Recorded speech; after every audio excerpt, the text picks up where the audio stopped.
Hi guys, দেখো আজকে আমি বাজার থেকে ধনেপাতা কিনে নিয়ে এসেছি। 3 আটি ধনেপাতা কিনে নিয়ে এসেছি। এখন তো বাজারে ধনেপাতার দাম খুবই সস্তা, তাই জন্য আমি একদম অনেকটা 3 আটি ছিল না, অনেকটা দেখে বুঝতেই পারছো কতটা পরিমাণ ধনেপাতা। এটাকে আমি ভালো করে বেছে ধুয়ে রোদের মধ্যে একটু হালকা শুকিয়ে নিয়েছি, যাতে জলটা ভালো করে শুকনো হয়ে যায়। আর এদিকে আমি কিছুটা পরিমাণ তেঁতুল নিয়ে তেঁতুলের কাঠটা বের করে নেওয়ার জন্য একটু জলে ভিজিয়ে রাখলাম, যাতে সহজে বের করা যায়। এবার যে ধনেপাতাগুলোকে বেছে রেখেছিলাম সেগুলোকে আমি ভালো করে কুচি কুচি করে কেটে নিলাম, যাতে মিক্সার গ্রাইন্ডার সহজে ব্লেন্ড হয়ে যায়। তো চাইলে ছিলেও বাটতে পারো। তো এরপরে আমি গ্যাসের মধ্যে ফ্রাইং প্যান বসিয়ে দিয়েছি, তার মধ্যে 4-5টা শুকনো লঙ্কা আর কয়েক কুচি রসুন একদম শুকনো খোলায় ভেজে নিলাম। ভালো করে ভাজা হয়ে গেলে ধনেপাতাগুলো দিয়ে ভালো করে নেড়ে চেড়ে আরও জলটাকে ভালো করে শুকনো করে নিতে হবে। আর এদিকে দেখেছো আমি যে জলের মধ্যে তেঁতুলটা ভিজিয়ে রেখেছিলাম, সহজেই তাড়াতাড়ি বেরিয়ে এসছে কাঠটা। এরপর এর মধ্যে আমি মশলাটা পুরো রেডি করছি। কিছুটা পরিমাণ লবণ, মানে স্বাদ মতো, হলুদ, লঙ্কার গুঁড়ো, জিরে গুঁড়ো, কিছুটা পরিমাণ বিট লবণ, এটা দিলে একটা আলাদা টেস্ট আসে। কিছুটা পরিমাণ বিট লবণ দেবো। এরপরে দেবো স্বাদ মতো চিনি, যে যেমন খেতে ভালোবাসো টক ঝাল। আমি এটা করছি টক ঝাল মিষ্টি আচার।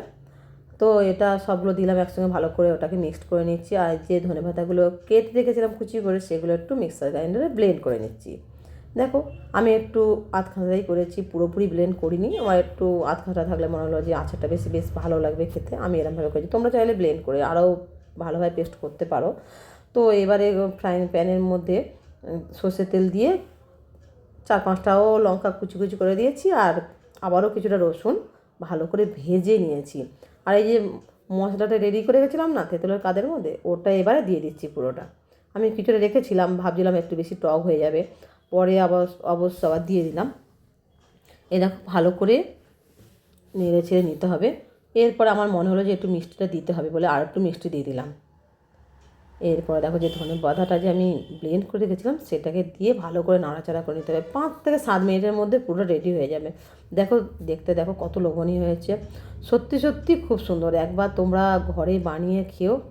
এই ভিডিওটা দেখো, দেখার পরে দেখো বেশ সুন্দর, মানে এত সুন্দর স্মেলও আসছে ধনেপাতার, একদম একটা হালকা বেশ ধনেপাতার গন্ধ আমরা সবাই ভালোবাসি। তো দেখো দেখো কেমন বেশ লোভনীয় দেখতে হয়েছে।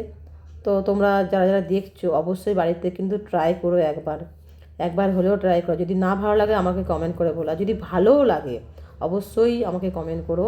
আর বাড়িতে একবার বানিয়ে খেও। আর যদি ভালো লেগে থাকে তাহলে বন্ধুদের সঙ্গে বেশি বেশি করে শেয়ার করো, যাতে সবাই আমার এই ভিডিওটা দেখতে পায়, যাতে তারা নিজেরা বানায়।